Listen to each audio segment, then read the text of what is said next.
Yeah, so John Robb here talks to IST IST in a series of what are these, like video podcasts or something? Yeah, video podcast. The topic today is the history of Manchester music. Now, Manchester's got an incredible musical history, decades of musical history. Is this a good thing or a bad thing for a youngish, up-and-coming band? I mean, I'll take youngish. Up and coming band for a start. I'll take that. I'm trying to work out what band means. I don't know. Definitely not young. Maybe up and coming in the context of the history of the earth. Maybe up and coming. The Manchester thing is, I don't think it's ever going to be with how rich Manchester's history is. I can't ever see it being a bad thing to be considered part of that. And I suppose any band who plays shows or releases records and is from Manchester is in some way part of that history. So it's it's a nice calling card to have that. You're going, we've got some form of legacy, so be it whatever, in Manchester music. But I think one of the difficult things with writing about music is that you've got to hear it to understand it, really. And to convey to someone who's never heard a band before or only fleetingly heard them, to convey to them what that band sounds like, the easiest way is to compare them to someone else that they might be familiar with. So, every band still gets it at any point when it's sort of for fans of or sounds like. The easy ones for people have always been, for starters, Joy Division with the Manchester thing, and then you get like your Bauhaus, your Sisters, Chameleons, things like that, another Manchester band. And that makes it much easier for someone who is writing about you to get across to readers and then potential listeners what someone sounds like. I think there's elements of the Manchester thing which, in the modern day at the moment, the whole we do things differently here, which was never actually said by Tony Wilson. It's plastered on apartments and it's plastered on beer bikes and it's plastered on branding or billboards for Manchester. There's an element of that which I find slightly crass and cliched, but I don't think that's kind of the Manchester scene that we or most other bands kind of operate in, really. But to answer that, I don't think it's never a hindrance, I don't think, being part of that. Is this something you react to, react with or react against? I think we have, I don't know, maybe not so much now because we're 4 albums in at this point and we kind of know what we want to do and what we want to try out. But definitely for me anyway, when we were starting to write, I was almost seeing the Joy Division or whatever these comparisons were, I kind of thought of them as a challenge, like, oh well, let's try this instead. Like if I don't want to just sound like that, I want to be my own thing and have my own sound as well. So I think it can almost push you, or it did me anyway, to draw on other influences as well, because I don't just want to do that music because that's been done, they did that was their thing, so what's our thing, and if you can still draw from those inspirations. But I mean there's so many other bands as well that you want to kind of take pieces from, or different types of music, I suppose. It must be frustrating in a way, must it? Because when a band comes out of London, people don't go about the London scene. You then compare it to bands from London 30 years ago. But for some weird reason, all the other cities of the UK, they have this very cliched, narrow band of what their scene is and what they're allowed to do and not do. But is that, maybe that doesn't matter? Maybe that's just something you only think about every now and then, like when somebody asks you about it in an interview. Yeah, I think the place that you're from, I don't think it is as, detrimental to the sound as it used to be, because I think nowadays it's quite worldwide, like your influences can kind of range from anything, whereas, and even like the bands that we play with in Manchester, or the bands that you could say are on the same scene, we don't really cross paths a lot at all, whereas I think in times gone by, maybe it was a bit more like a community where you did have bands that were they were all like drinking in the same pub, or like that kind of thing. So I don't know, I feel like it is a bit more, you have maybe a calling card of like the sound that you're from, but we just so happen to sound like bands that are from the same place. I think it's hard to escape as well. Yeah. Where I think people, there's a if you drew a diagram of sounds like an influence by, there's gonna be a crossover in the middle, but I don't think that crossover is quite as big as people perceive it to be, really. And look, you're influenced by all sorts of things, whether it's your location, whether it's who you listen to growing up, who you listen to, say, I don't know, so you start working in a bar and that bar plays certain music at the time that you're starting to play an instrument or whatever. It's almost inescapable to get away from your influences. And those influences might be more prevalent in certain songs or on certain albums or at certain times when you're playing than others. But it's almost sometimes that I don't think anyone's ever consciously tried to make someone feel bad about what they're influenced by, but it's almost, sometimes it's a bit like, do people think it's a cop-out that, oh, you can just plug in a guitar and suddenly sound like Joe Strummer? You're like, that's not an easy thing to just do, for example, and most bands are not doing that on purpose. When we set out, we never set out to sound like anyone in particular, but naturally, if you grow up playing a bass guitar and you listen to certain bands, that's just got to be in your brain, isn't it? That this is, I am familiar with this way of playing. And that's kind of the way that you're aiming to, that's what you want to kind of go towards. Yeah. But then along the way, your head gets turned by, oh, there's that guy as well. I want to, maybe sound a bit like that, And you just get interested. If you're a bit of a music nerd or like a guitar nerd, you go, what pedals are they using? What amps are they using? What strings do they use? All sorts of stuff like that. It all just meshes into it. But do you think locations play on this too much? People get the idea of where a band's from, and they start making things up in their head that because they're from here, they have to sound like this. Yeah, I was only saying recently about Gang of Four. Always been a real favourite of mine. I mean, if we go back to what we were saying a few minutes ago, one of my, I wanted to sound like Andy Gill, that was, and I thought that they were from London, for years until I found out they were from Leeds, and I was fairly shocked. And I think that sort of goes to show that I don't think it matters too much, and I think in this day and age, because everything's so widely available with the internet and what have you, I think that it becomes a lot more global. And like Matt was saying about the sort of scene thing, it tends to be more now sort of, in my mind anyway, sort of genre specific. So there's a few bands that fit within a sort of scene, even though they're all from different places. If you take people like Idols and Fontaine's DC, Murder Capital, people like that are all doing a similar sort of sound, and we're very, very much within that sort of bracket of. You sort of hear that in people when you have a mate who comes round for a drink or whatever, and they put their playlist on, and it's all those sorts of bands. It's like that particular thing that's happening at the moment. It's very much a scene, but some of them are from Ireland, some of them from Bristol or whatever it is. And it's like it sort of transcends it, I think, because of that. I think I've seen that more and more. But certainly, back when I was a teenager, there was a lot more emphasis put on where people were from. And like Matt says before, I don't think there's much of a Manchester music sort of collective scene as it stands right now, in the sense that there used to be back maybe 15, 20 years ago. Gang of Four is an interesting example, really, because they're not actually, they lived in Leeds, but they weren't actually from Leeds. Oh, they're not, right. So they went to Leeds University, right. Which kind of sort of debunks the whole idea that if you come out of the city, you're not really representing the city at all, are you? Yeah, no one's comparing them to Kaiser Chiefs, are they? You know what I mean? they shouldn't. I think Kaiser Chiefs started as a post-punk band before they were Kaiser Chiefs, didn't they? So, so do you feel though, flipping that around, that a city can influence a band, by being in Manchester, being from Manchester, somehow, even though you don't walk around going, we must sound like a Manchester band, but it seeps in somehow? I think so, yeah, because, we're kind of lucky to be from such a musically rich city compared to other cities, even just in the UK, forget worldwide. It's going to be an influence, whether we like it or not.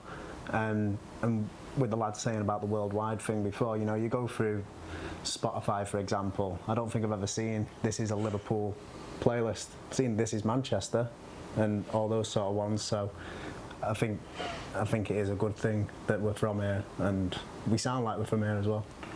I think you just, again, it's like the growing up thing. It's like the places that we've rehearsed in, the mills and the sort of dark rooms within industrial units. Like when me and Adam played in a punk band years ago called the Casinos, that was in the sort of factory on the waste paper yard, wasn't it? That was big iron corrugated building and massive concrete floor space, and it was echoey because you weren't boxed in or anything. There was no sound treatment. It was like we were just in a corner with a drum kit like reverberating all around this industrial unit. And then when we've rehearsed in the past, we've rehearsed out in Stockport in an old cotton mill, rehearsed in Brunswick Mill, which has closed recently, and new studios are in a mill again, and you're going, but that's you know, you can go back so far with Manchester about the reason for sort of cotton trade and mills and all that and ship canal and whatever, but again, that's relatively unique to this part of the country.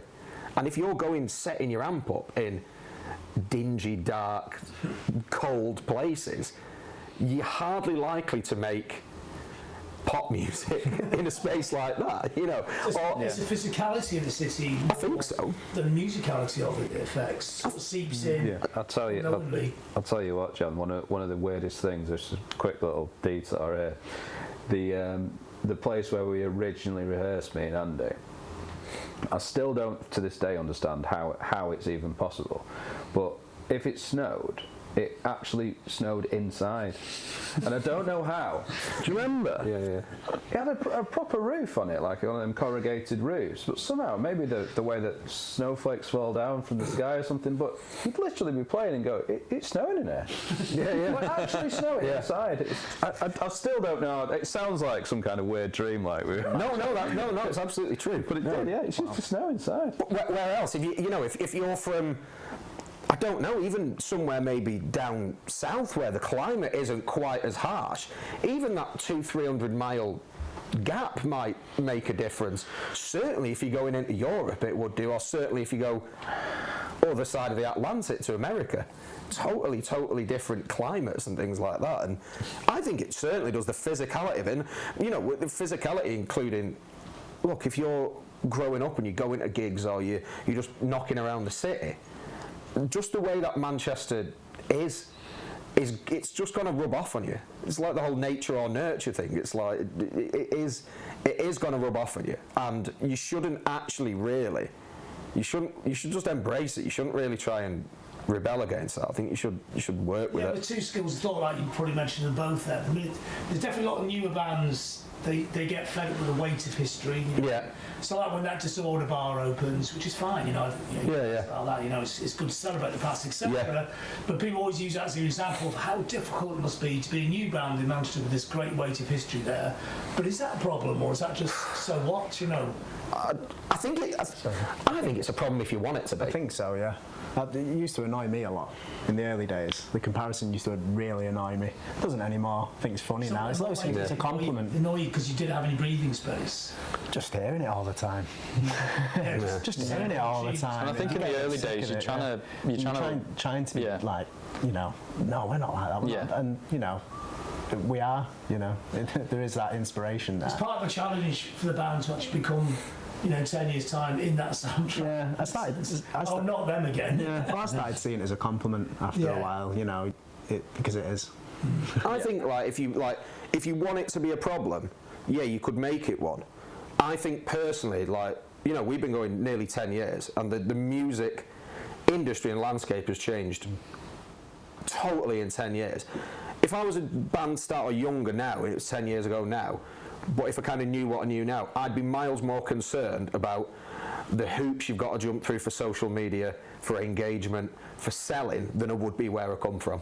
I'd actually probably lean into the Manchester thing more now as a way to sort of try and progress it. You mean like a useful hashtag in a sense? Yeah, absolutely. Or just there almost seems to be this kind of fetishisation of the working class now at the moment as well.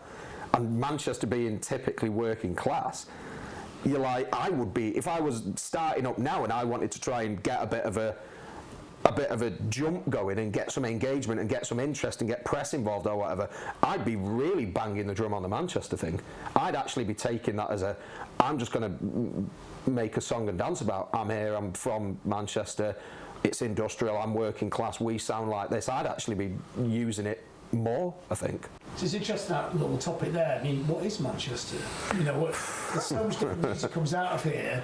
How do people define what it is in the first place and what it can be and what it can't be? I think it depends who you speak to, doesn't it? Because if you went to sort of like NQ or someone like that, where it's this grime and sort of trap scene or whatever, they'd tell you something completely different about what Manchester is. Well, they're actually quite interesting because that's what they deal in, but they're also very aware of the side as well. You know, so it's not like they don't work in complete isolation. No.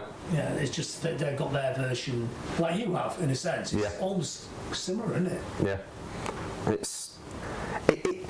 I think it's whatever you want it to be. I mean, there's so much in that you could sit here for hours and talk about. You could just, even if you disregard the music thing, what is Manchester? You're going industry, like innovation or whatever. You're going someone like Alan Turing from and working in Manchester. You're going pretty much ended the Second World War with the sort of technology advancement, first computer, sport. You could sit and just talk about the sporting history of Manchester for so long or whatever, but it's sort of, I don't know, maybe people who come and live here come for the history and maybe don't quite get on board with it as much. So you but choose your own history in a sense. I think so. I mean, as someone who's from the Wirral, and I moved here nearly 10 years ago, and it was inspiring because, like we were talking about how the bands that are around you influence you. When I was growing up and I started doing music, the only real band that I still kind of know of is the Coral, and they were the only real big from the Wirral. Orchestral Manoeuvres. Orchestral Manoeuvres, yeah, of course, yeah. Who my mum, I think she went to, There's a few. And me, obviously. So, But it was, as soon as I came to Manchester, I wasn't that. I mean, I knew about obviously the highlights, but as I joined like a Manchester band or whatever, it becomes very much. You know, I've read up and I've learned and I've got inspired by the stories, and you're walking around and you see, oh, that's that place, or that's that place, oh, we're playing at this place, that they did that, you know. It's like, whereas the Wirral I don't necessarily think has that, and it's a very stark kind of contrast, you know what I mean? I think it's a lot more difficult for bands from these places to get on. I mean, there was a band, I can't remember the name now, but we played with them years ago. They were quite young lads and they were from Hull. And I know there's been bands from Hull and everything, but it's not like with Manchester. I feel like you get a bit of a leg up. In London you get a bit of a leg up because of where you're from. It's like, what's really happening in Hull right now, you know. Is that more because there's an infrastructure? Yeah. So in the early days of you starting out, I mean, like, our first gig was at Night and Day Cafe, as most bands who live in Manchester or the surrounding areas, that's pretty much it. It's either that or Gulliver's or the Castle or something like that. It's already sort of pre-made, isn't it? There's plenty of, I mean, there was, you know. No, was it Melville Live or something? Yeah, I've and now shut again and opened again. Places like that when we were coming through early days, and Dry Bar and all, you know, these are all places that gave people somewhere to play and a variety to get around and get involved in other things, and obviously the people who are here as well. You know, the promoters that are based in a city centre like Manchester are able to get you gigs in other cities and start to put you around a bit. Whereas if you somewhere like Grimsby or Hull or whatever, they always try and aspire to be in a sort of larger city like Manchester. It's like years and years ago when I was a teenager, I used to follow a band round called Orphan Boy, and they were from Grimsby, and they all moved to Manchester specifically to try and further the sort of music career or whatever, because it's just not happening in Grimsby. It's like it's conquered so quickly where there's nothing else to go. You know, there's an enormous gap between a 150 cap venue to like a 4,500 seat whatever, you know. There isn't 4,500 people there. Yeah. No. So it's like you end up becoming a sort of like a medium-sized fish in an incredibly small pond, you know. I think that runs into it a lot as well. I mean, I'm from Stockport originally, but there's only so much you can do in Stockport. Yeah. Stockport's, I mean, I know it's a different place, but it's the conurbation, really, isn't it? Yeah. Yeah. That's what it's I getting mean, at. Joy Division were from Macclesfield, really, weren't Yeah, they? yeah. It's a big net. Yeah. But I mean, a lot of people these days as well, they say they're from, they say, oh, from Manchester. And they're like, I don't know. From Congleton or somewhere like that. Really. Sebden Bridge, Manchester now? Yeah. I don't know. Do you know what I mean? There's that sort of thing that goes on. But it's even Manchester now. You know, the Manchester of post-punk was a completely different city. You know, the city centre was derelict. It was all the cliches. Yeah. Whereas now it's all big, massive towers, isn't it? So when people write about you being a Manchester thing, are they writing about you within a prism of Manchester doesn't really exist anymore? This is what I don't understand about it. It doesn't really wind me up at all, because I just think not everything has to be absolutely, completely unique. You can just do something that's been done before well, and people can still enjoy it in a sort of modern age, or modern day in comparison to back then. But I don't really get why it's such a big deal, mate. I never really have. What, for people to be paid to things, or for you to react to it, or? I don't think we've ever really actually reacted to it, other than we've just sort of gone, oh, here we go, Joy Division again. But if I was born in Stockport and Ian Curtis was born in Macclesfield, and we have a similar sort of sound, and we both have a deep voice, and we're both going to have regional slight accents and all that, I can understand how someone who's fairly lazy would go, they sound exactly like Joy Division, and that's a terrible thing. Go and do your own thing. And it's like, well, we are though, aren't we? We are doing our own thing. Compared to anybody, that's not the worst comparison, but it's frustrating. No, it's great. I love Joy Division. How can you change your voice? Your voice is your voice. I can't. Well, then you get dunked on for just putting a voice on, wouldn't you? Where someone, you know, if it's like, oh, have you heard IST IST? Have you heard the 5th record? What's the singer doing? He's using auto-tune. It's falsetto or something. Or they've got a load of backing singers. It's like, it's just... Put it out. I've known him since, like, we've known each other like 15 years easily. Probably He's longer. always sung like that. Always. Yeah. Ever since I met That's just the way it is. It's just the way it is. I remember in post-punk days, everyone used to say Joy Division sound like the Doors. So it's Yeah, that's what I want to sound like. Yeah. This is the thing, though. I'll make a prediction now on camera. What's going to happen next? Our next album's going to come out, and the people who say stuff about Joy Division go, oh, they've turned into New Order now. That's exactly what I'm going to say, and I'm going to be like, there you go. Right, okay then. Yeah, because that's what they'll do. It's basically just that tipping scale of real drums and guitars and electric drums and synths, and then if you just go further over there, then it's Joy Division. Further that way, it's Joy Division. Yeah, it has to be one or the other. They don't actually, I mean, they're a brilliant band, innovative band, but they don't own the sound, do they? And I don't think they even claim to own the sound. I don't think they probably don't even care, do they? They're just going, they made use of new technology in music and sequences and drum machines and synthesizers and all sorts of stuff. Influenced by American clubs. Yeah. You know, it wasn't like it came out of a vacuum ever, was it? No, absolutely not. But again, like you say, they didn't purport for it to have done. They just went out there and that's the music they're playing. And I always think it's weird when people go, wonder what Joy Division would have sounded like if Curtis hadn't died, and you're going, like that? Well, they would have sounded like New Order did, because you listen to the first couple of albums, and they were so much more like the 2 Joy Division records than what went afterwards. Like, you listen to... One day I can totally imagine Ian Curtis singing it. In your head, you can Well, Ceremony, the first New Order song, was a Joy Division song. Live as Joy Division. But you listen to, like, Movement, that is a Joy Division record. I know it's not, because it's New Order, but you listen to it and you go, most of that was written before Ian died, clearly. You know. I don't think you sound that much like Joy Division. No, I don't. This is the funny thing. Thanks, sorry. Yeah, that's great. great. I mean, obviously the vocals are in a baritone, but loads of people sing in baritones. And the music taps into a melancholy, which is part of a Mancunian thing, isn't it? There's a melancholy here. Not every band taps into it, but and that's about it, really. Yeah. That's the bass plays completely different sort of style. Yeah, totally. Rhythms are different. The whole thing's quite. And the production as well. You listen to the depth of the production. Totally different production style. Where you listen to the Hannett produced Joy Division records, and they're cold, they're icy, they're sparse. So, which that's their sound. most of ours are pretty rich, really, where you got 2 guitars for starters.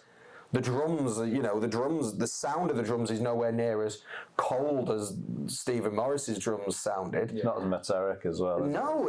It's far, there's far more sort of looseness in it than there was in the Joy Division. But again, though, there's no point almost arguing that with someone, because again, it comes back to, I don't think they mean it in a bad way. No, it's not a signpost. It's just a reference, a comparison. It's just to help someone else make sense of it, which that's fine, because we're probably all guilty of it. Oh, have you heard this new band? No, what they called? Such a band. What do they sound like? They sound like The Doors or something. They sound like the Foo Fighters. I don't know. Like I do it myself. When bands send you demos and they put their comparison in their email, we are like a cross between dirt and dirt, like that. You go, oh, don't say that. Because what if I don't like that, or what if I think that's weird, or put yourself in a box is going to drive you mad for the next 10 years. Well, there's 2 things with that. One of the worst things I've seen that done so many times, where they say sounds like, and then they put a list of maybe like 8 or 9 different bands, but it's like wildly over. Like it sound like Susie and the Banshees, Ed Sheeran, Taylor Swift, Boyzone, and Korn, and you're like, whoa. And or the other one where it's like a GCSE creative writing class where they're like, sounds like a hitting a cake with a baseball bat. Yeah. Sounds like a burning building falling down on a dilapidated old car or something. You like that? Sounds good. I'd actually listen to that. It's a side project. That. Sort of like, human ashtray, the side project. I don't know. It's just. It's like everything in it. Like footballers. Someone comes on the scene, the new Beckham. Because it's just someone has to put it in a box for someone else to or for themselves to understand it. I think people have compartments in the brain where they go, that's my Joy Division compartment, that's my new David Beckham compartment for footballers, that's the whatever. It's just you have to tidy everything up. I think so. The great thing about music, you can't tidy it up. It bubbles all over the place. Yeah. But then again, sometimes it doesn't because you get like playlisting where playlisting dominates people's listening habits, doesn't it? Where it's like new in alternative, and you're going, right, so that is alternative, and you go, but it's not, or there's other alternative, and it's that's just the advancement of technology where that's doesn't just affect your creativity. Absolutely not. In a room and go, oh, this is a bit too much like Joy Division. You just go, this sounds really good. I'm into this. Yeah, we're all enjoying it. Yeah. You probably do that. Criteria. You do that yourself as a musician. You don't go in there with you might go in to be like, we want to create a record that at least evolves from the last one, so you've got a starting point. Yeah. But we don't go in going, we need to make a less Manchester record this time. That's just not. Nobody can define what Manchester is. No. Well, we're sat here trying to define it. No one can come up with an answer. So how can you make something sound? It's just because on a new record you're working with a very Manchester producer, aren't you? Well, yeah, working with Joe Cross, who's done. Who's not from Manchester? Who's not from Manchester? Cortinas, Hertz, Slow Readers Club. Yeah. So I think in a sense he is shaping the sound of that place a little bit, just kind of by in his own and our own way. I suppose a lot of it's just via circumstance, isn't it? Really, it's like I don't think Joe Cross sits around thinking, "Oh, I'm doing another Manchester band, brilliant." Another one for the list of me as the guy, He just works here, and that's where the people who pay him to do his job are from. Yeah. Maybe that's what Manchester is really good at. It's not actually people from here. It's people from here and lots of other people here. Like London is, isn't it? It's just a massive city where loads of people do cool shit. Well, it's saying cool shit, is it? No, it's just cool. Yeah, and it just exists in London. Yeah. That's what I was trying to say about Hull before. It's like I don't know anything about Hull. I don't know why I keep talking about it, but the point is that it's funny because it was city of culture, capital of culture at one point. Really? Wasn't it, Hull? Yeah. If you bet. Unfortunately, yes. It's What I mean is the network of people who are available is going to be far greater in Manchester, isn't it? So it's like you say with working with Joe, we met him through someone else who we know who works at a record label, who spoke to somebody who's a promoter who said, what about Joe? And then our front of house engineer actually didn't know that we were working with Joe, and we sent him a copy of the mastered album, and he said, "Oh, you've been working with on that?" And we said, "Oh, Joe, you know," and he said, "Oh yeah, of course, yeah, it makes total sense." As soon as he heard it, he was like, "Of course." So it's like that little community of people who are all sort of linked in a way, which makes it, and I think that's one of the best things about Manchester, if you like, because I don't know anything about London.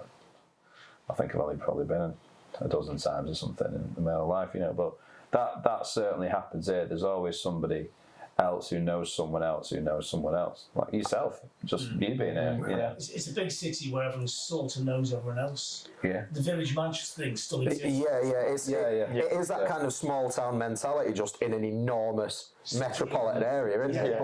But then again, the reason all these people are here is because of the rich history of it. It's simple as that. It's such an aspirational place to probably go and study.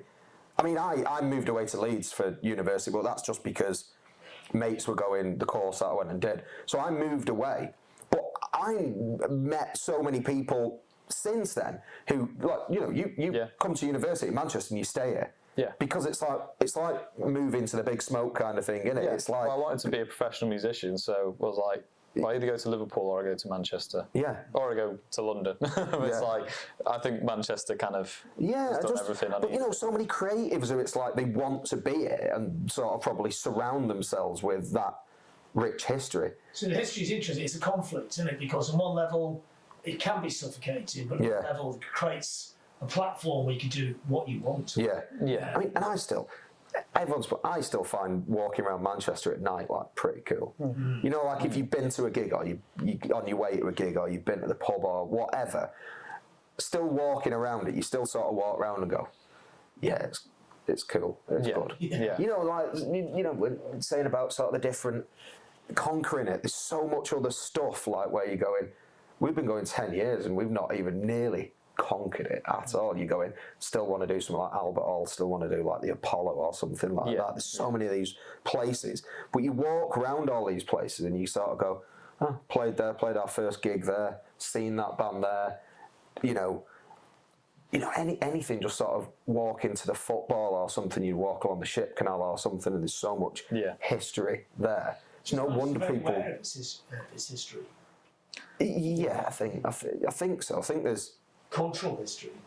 Yeah, I think there's I think there's a sort of a bit of maybe a sanitisation of it and just kind of make it out to just be black and yellow stripes with slogans. There's maybe a slight cheapness to it. Yeah, there's some people definitely get counted in and some people definitely get counted out. Well, yeah, I think so. Yeah. But I think it's sort of place though where you wouldn't have to wait long to meet someone or read some books or go to an exhibition that could enlighten you on it though. It's not somewhere that it sort of like has tried to hide its history or anything. It's maybe just pushed other parts of history to the forefront a little bit more. So is that new factory venue's a good example, because it doesn't seem like it's got any of the. It's not really got much to do with it. I've not been, but I've seen pictures of it, and it just looks like a massive kind of soulless building. It's amazing inside. Is it amazing It's got the inside? best sound system I've ever heard. Well, that's a good thing. Is that the one that's down near the old? Is it the one near the old offices? Yeah, I've played there with old bands. There's no black. You know, it's not. You wouldn't We're walk talking in about and the go. same building here. Yeah. The Aviva, whatever it's called. Oh no, you're right. Yeah, the brand new. sorry. Right. I thought you were talking about Fact 251, the one down. That's what I I thought. was at the down there. Granada Thing place. is, yeah. No. So you're talking about the big one by the river, Yeah, I don't know. It just seems, and even with all the big like skyscrapers and stuff, it feels like it is just. It's becoming. I mean, I suppose it's modernising, which I suppose. Is that a bad dad? No, I don't probably really not. think so. I mean, it'll happen. I think it's great. I could never afford to live in it, those flats. Yeah, they look. Yeah, look amazing. I do like. I'm someone who loves kind of the dystopian side of things, but also it's terrifying to see it kind of actually happening with like the big high-rise. It's kind of nice, but also scary. You know, Traditional dystopian, Matthew. Yeah, absolutely. He wants the future, but he wants it now. Yeah. One foot in the future, one foot very firmly. Very in the past. firmly in the past. right city because you have both. I was about to say that's pretty much pretty much summarises all of this, I think, doesn't it? Really. 70-story tower, and then you have a canal full of rubbish. And actually, it is both at the same time. I mean, in a sense, the band fits into that landscape. That's true, actually. Yeah. Because I always thought something very architectural about your music, and if I shut my eyes, it is like a skyline in a way. I don't took any mushrooms. Start seeing buildings. Well, I'm not taking enough then, because that sounds great. That sounds really good. I think, it's very much built on rhythm. You know, like it's like the thing with Blue Monday, and it's all like very much. It's like clockwork, isn't it? And I think we kind of operate in that same way. Like the drums and the bass are quite like interlinked, obviously, but also like it's this part in this verse, and then it's this part, and it doesn't. There's not like we're not like a jammy. We do have moments on stage, but it's formulaic. Like there's that part, and the drums will have like a kind of a riff almost. Do you know what I mean? Well, I think that comes from. You can thank my two older sisters for that, because I used to go to the hacienda, and that's we'd all I'd hear growing up is hacienda music. Yeah, and that explains my drumming quite a bit, I reckon. And I think that does. It does on the dance floor. Me? Yeah. No, it's too. No. In your head. Yeah, absolutely. Yeah, it's that motor it's the groove, isn't it? So this is quite stick to it. Talk about it. Yeah. Because Manchester's always been about the groove, hasn't it? Yeah. I'd agree with that. Yeah. I'd like to think I'm continuing it. In Manchester, don't you? No matter Joy Division, one of the greatest bands to dance to ever. Not that I want to mention them again. No, they are. They're big on Northern Soul. They're listening to stuff they've got to dance for. So that's a really important point there. Very Manchester point. I'd say it's in the blood. Again, though, it's that influence thing, isn't it? Where you're going, if you went out there and went influenced by the hacienda, say talking about like emailing someone to listen to the music or something, and we thought, well, you grew up listening to hacienda. If we went, sounds like Joy Division and the hacienda, someone's going, no, thank you. But again, though, your influences is so much broader than maybe it comes out sounding like. Well, when genres die, people just get into the big bands in the genre, forgetting that those big bands are actually to loads of other stuff, and they compress them to like three bands, and that's it, innit?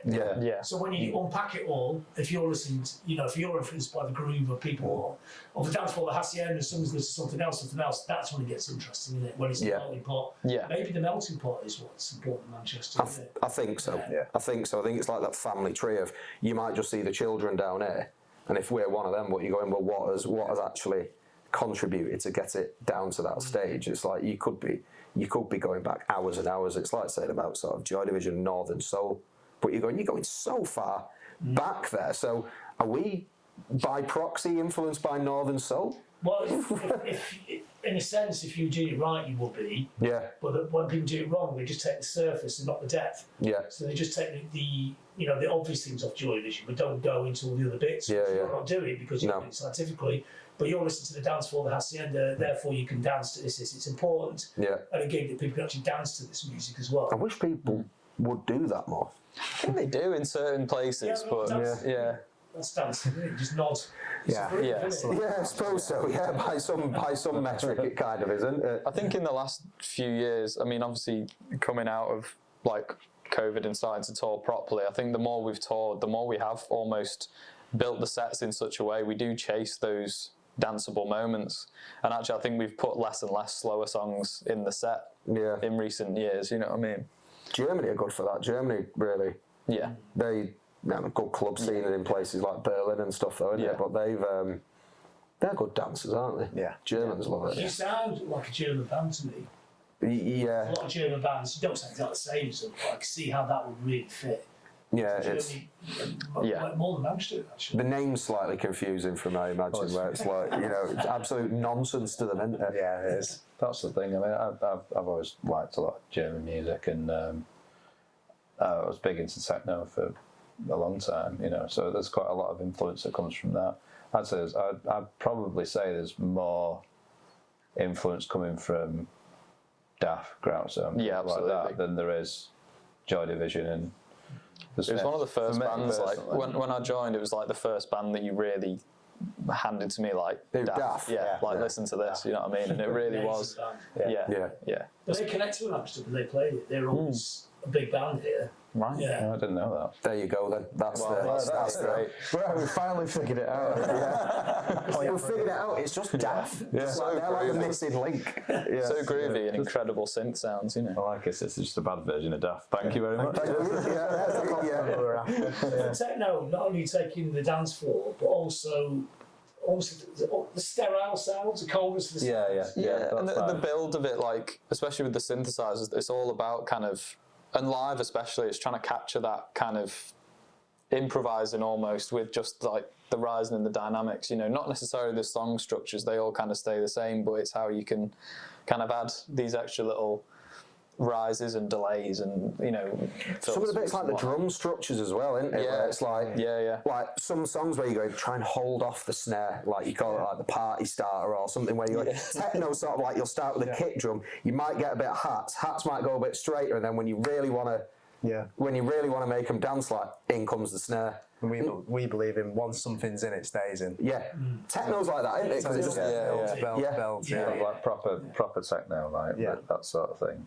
Almost the greatest drum beat in the sense of just the kick and the hi-hat, isn't it? Yeah, because it makes you want more. You And can't. if you do the fours to the floor, everyone's going to be dancing. Yeah, absolutely. Yeah. To get a drummer to do that is really difficult. Oh, no. Quite easy to get out. Tell me about it. It took a while. I love it. That's my favourite. What's Easy really at work.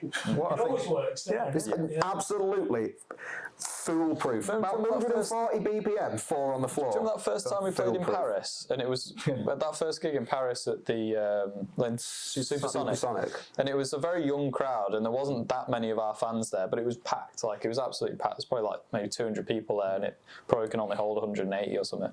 But every song that we played that had a 4 on the floor in it went absolutely mental. And then as soon as we played, didn't we play like Middle Distance or something like that? It's Extreme Greed, which is even, Extreme Greed. Not even a slow song. It's probably about like 105 BPM, you know what I mean? So it's just below where they wanted it to be, and it just died.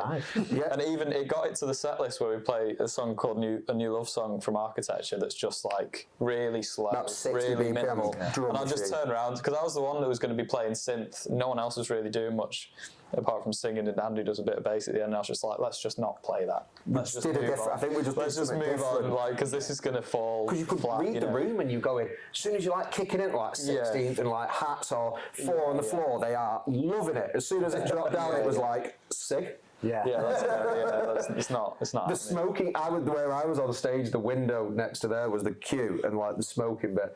And I swear there was more people smoking when we were on the slower songs, and they're like, not this one. I suppose we were playing to the like uninitiated, I suppose. But like when we did the yard shows, it was a club nighty kind of show, wasn't it? We did 2 nights at the Yard in Cheetham Mill last year, and we played all 3 albums in full. So obviously we played like there was a couple of piano tunes and like the more electronic ones, and I think people. Well, they're expecting it. That's what they want, isn't it? But one of the things I've been really interested in recently, I thought it was quite amazing now. For the first 3 albums, if I was making demos at home, I would pretty much always sidechain bass against the kick drum, which is a techno track, isn't it? They've done that forever, and never ever has it ever transpired in the studio that's what happens until this next record that's coming out in September. It's like there's sidechaining in it, and I'm like, you know, after all that 10 years, no, not necessarily, sort of, but like it just, I think we're moving more towards that dancey thing, not so much dance music, but you know, post-punk that can make people It's kind of making rock music without rock influences, isn't it? It's using techno, technology. Yeah, it's not dancey, is it? It's actually using the architecture of the technology into the sound, isn't it? Yeah. Perhaps that's the thing that can be frustrating about like the comparisons to bands from like 30, 40 years ago, is that you're kind of ignoring the influences of all that stuff from like the 2000s to now, you know, because that is actually, I didn't really think about it, but yeah, like electronic music and techno is a massive part of, and probably more influential than Joy Division, you know. I think a band of like our age and the technological advancements during the time we've even been playing music, even in the last 10, 15 years, the technology is probably as bigger influence as the actual bands that you listen to. The fact that we can now get our hands on any sort of equipment that can do anything. Studio tools are so different. Yeah. Whereas back then, like you know, the part of the reason something like Unknown Pleasures was so groundbreaking is because the production on it was like pushing the absolute limits of the studio and innovation. Alan was inventing. Things were being built to produce what he wanted to do. Yeah, exactly.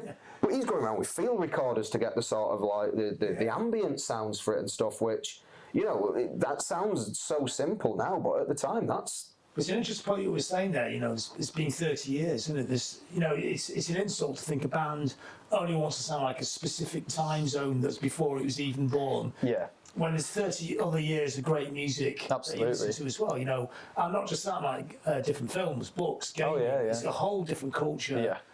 And what's fascinating is you can create the same atmosphere but completely different influences. Yeah. Yeah, the end. It's like the family tree thing, and the end result might be the same, but the sort of path back to it is totally different. Same feeling with different stuff. Yeah, I'm sure there'll be bands 30 years from now who people might go, God, it sounds like Joy Division, and they'll never even heard of them, because it's like, you know, if we're talking 30 years from now, you're talking best part of 100 years, it'll be 80 years since Joy Division, but the technology and the sort of way in which it's used, the sort of spirit of it will lead back to something that sounds like that. So, and I suppose that comes, and it's punk, innit? That's punk. Because if it is an ideology rather than a specific sound, then it's like, I forget. I mean, we are kind of a punk band in spirit, but not necessarily in sound. Do you know what I mean? But I think. Maybe ethos. Yeah. Punk ethos or the DIY ethos. Oh, absolutely. Yeah. Yeah, you create the same feeling with whatever's in front of you at that time, isn't it? Yeah.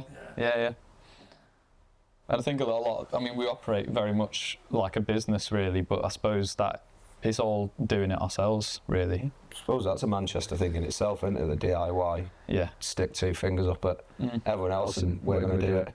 Yeah, I think it's the advantage of not living in the main music cities, like London, where everything's about the music business. You know, the people only get signed if people think they have a big long career, but here you can actually fester away and make your own thing work, can't you? Yeah. I suppose because we've got the space to sort of do it. Or maybe there was no other option, like there wasn't really a label in Manchester that was like... We've never had anyone, we'd knock it out. Which is escapulated in your, like, setup you have now, isn't it? You know, release on our own label, always have, because no one's ever been knocking on the door to sign us or whatever. Making our own studios because Brunswick was closing, and it's, well, what else are we going to do? Yeah. You know, I suppose that's the sort of spirit of Manchester in itself, though, isn't it? That kind of DIY ethos. We'll do this ourselves. We're going to do it better. You know, we don't need London. We don't need somewhere else like that. We're just going to do it anyway. Yeah. I think that, you know, the whole, you know, the factory record thing is that in itself, isn't it, really? Hopefully, you know, that's I think a thing that's a Manchester thing that joins a band together is the thing that doesn't join it together is the fact they just do it anyway. Yeah. The kind of like entrepreneurial kind of mindset really is completely on their own terms as well, where it's like we're not just going to try and mimic a London label or something, or we're going to try and use their infrastructure. It's like, no, we're going to just do this exactly how we want to. Yeah. Okay. That was probably quite a good end point, actually. Yes. Sweet. I thought that as I said it, I was like, don't anyone say anything. Sounds good.